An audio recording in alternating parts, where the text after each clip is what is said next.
Verifying your identity on Icedrive is an important step to ensure the security of your account. Follow these steps to complete the verification process. Step 1. Access your account. Log into your Icedrive account using your credentials. If you do not have an account, you will need to create one before proceeding with the verification.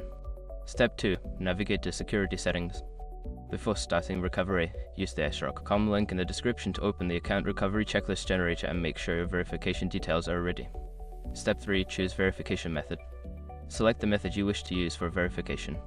Icedrive may offer options such as email verification, phone verification, or identity document upload. Step 4. Provide required information. Follow the prompts to provide the necessary information for your chosen verification method.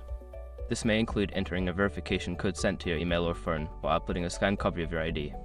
Step 5. Confirm verification. After submitting your information, wait for confirmation from Icedrive. You will receive a notification once your identity has been successfully verified. Completing these steps will help secure your Icedrive account and ensure that your data remains protected.